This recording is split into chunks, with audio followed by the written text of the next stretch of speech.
নমস্কার বন্ধুরা, রান্নাবান্নায় আপনাদেরকে স্বাগত জানাই। সন্ধে মানেই মন চায় দোকানের মতো মুচমুচে আলুর চপ, কিন্তু ঝামেলাটা কোথায় হয় জানেন?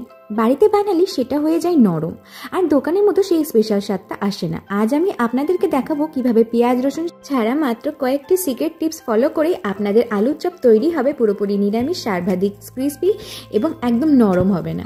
সবার প্রথমেই আমরা এখানে বেসনের ব্যাটারটা তৈরি করে নিচ্ছি।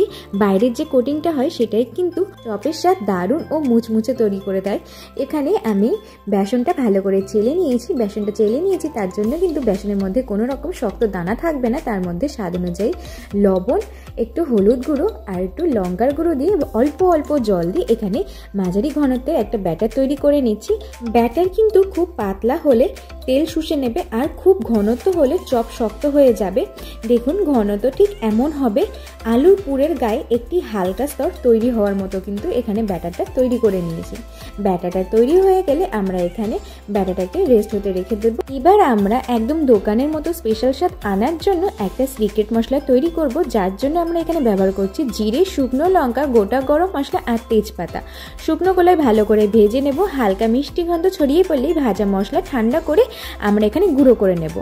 তারপর কড়াইয়ের মধ্যে সামান্য তেল গরম করে তার মধ্যে আমরা এখানে বাদাম ভেজে নেব। আলুর চপে বাদাম দিলে কিন্তু স্বাদ দারুণ আসে। বাদামটা হালকা ভাজা হয়ে আসলে আমরা এখানে বাদামটা তুলে নিচ্ছি। তারপরে আমরা ওই তেলের মধ্যে জিরে ফোড়ন দিয়ে দিচ্ছি, আর দিয়ে দিচ্ছি তারপর দিয়ে দেব আদা এবং লঙ্কা কুচি। এই আদা আর লঙ্কা কুচি দিয়ে মিনিমাম আমরা এখানে 20 সেকেন্ড মতো ভালো করে ভেজে নেব। যেই হালকা একটা মিষ্টি গন্ধ ছড়িয়ে পড়বে তখনই কিন্তু আমরা এখানে সিদ্ধ করে রেখে দেওয়া আলু, যে আলুটা আমি আগের থেকেই ম্যাশ করে রেখে দিয়েছিলাম, সেই আলুটা এখানে দিয়ে দিচ্ছি। আলুটার মধ্যে ভেজে রাখা বাদাম দিয়ে দেব এবং তারপরে দিয়ে দেব মশলা। মশলার মধ্যে ব্যবহার করছি সবার প্রথমে স্বাদ অনুযায়ী লবণ, হলুদ গুঁড়ো, এখানে দিয়ে দিচ্ছি একটু লঙ্কার গুঁড়ো, আর তারপরে ভাজা মশলা। ভাজা মশলা কিন্তু এখানে পরিমাপটা একটু বেশিই রাখতে হবে, যেহেতু আমরা এখানে নিরামিষ তৈরি করছি তাই জন্য একটু বেশি পরিমাপে দিলে কিন্তু খেতে দারুণ লাগবে। এবার মশলাগুলোর সঙ্গে আলুটাকে বেশ ভালো করে আমরা এখানে শুকনো করে ভেজে নিচ্ছি। মনে রাখবেন পুর যেন একদম শুকনো হয়, তাতে চপ তেলে ছাড়ার পরে কিন্তু তেল ছিটকে আসবে না।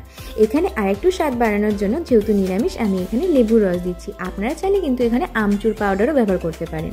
লেবুর রসটা দিয়ে বেশ ভালো করে নাড়িয়ে চাড়িয়ে আমি এখানে মিশিয়ে নিই। এবার আমাদের আলুর পুরটা ঠান্ডা করে নেব। আলুর পুরটা ঠান্ডা করে নিচ্ছি, আর ততক্ষণে দেখতে পাচ্ছেন আমি এখানে বেকিং সোডা দিয়ে দিলাম আমাদের বেসনের ব্যাটারে। এতে কিন্তু আলুর চপগুলো ভীষণ ক্রিস্পি থাকবে, আর কিছু সময় পার হওয়ার পরেও কিন্তু বেশ ভালোই ফুলে ফেপে থাকবে। এরপরে আমি একটা পাত্রের মধ্যে বা একটা থালার মধ্যে বেসন ছড়িয়ে নিচ্ছি। এইভাবে বেসন ছড়িয়ে নিতে কিন্তু অনেক সুবিধা হবে। চলুন আস্তে আস্তে আপনাদেরকে সেটা বানানো যাক। আমি এখানে হাতের মধ্যে একটু বেসন লাগিয়ে নিচ্ছি। এতে কিন্তু আমাদের চপ তৈরি করতে সুবিধাই হবে। আপনারা চাইলে তেল ব্যবহার করতে পারেন। এরপরে আমরা এখানে অল্প অল্প করে আলুর পুর নিয়ে খুব সুন্দরভাবে একটু ধৈর্য ধরে হাতের তালু দিয়ে চাপ দিয়ে এখানে আমরা আলুর চপের আকৃতি দিয়ে দিচ্ছি। আলুর চপের আকৃতি কিন্তু সেরকম কোনো রকমভাবে হয় না, একটু হালকা হাতের মধ্যে নিয়ে চাপ দিলে কিন্তু আলু চপ তৈরি হয়ে যায়। অনেকে অনেক রকমভাবে তৈরি করে থাকে, কিন্তু এটা কিন্তু সব থেকে সহজ পদ্ধতি। একটু ধৈর্য ধরে তৈরি করলে কিন্তু সম্পূর্ণ নিখুঁত হবে আমাদের এই আলুর চপগুলো। এরপরে আমি আলুর চপগুলো বেসনের ব্যাটারের মধ্যে বেশ ভালো করে ডুবিয়ে নিয়েছি। দেখতেই পাচ্ছেন বেসনের ব্যাটারটা কিন্তু ঘনত্বটা একদম না বেশি না কম, একদম পারফেক্ট রয়েছে। এবার আমরা কড়াইয়ের মধ্যে ভালো করে তেল গরম করে নেব। তেল কিন্তু খুব গরম হতে হবে, ধোঁয়া না উঠলেও তেল থেকে যেন হালকা আঁচ বেরোয় সেরকমভাবে গরম করে নিতে হবে। প্রথমে মাঝারি থেকে হাই ফ্লেমে ভাজবো আমরা। প্রথম 1 মিনিট কিন্তু চপগুলো নাড়ানো যাবে না। আমি যেহেতু এখানে তেলের পরিমাপটা খুব একটা বেশি ব্যবহার করছি না, তাই আমি এই তেলের মধ্যে 2টোর থেকে বেশি চপ ছাড়ছি না। বেশি চপ একে অপরের গায়ে গায়ে লেগে গেলে কিন্তু চপগুলো ভাজতে খুবই সমস্যা হবে। সেই জন্য কিন্তু আমি চপগুলো এইভাবে ভাজছি। ওপর থেকে একটু তেল ছিটিয়ে দেবো, তাহলে কিন্তু ওপরের দিকগুলো খুব ভালোভাবে ফুলে ফেপে উঠবে।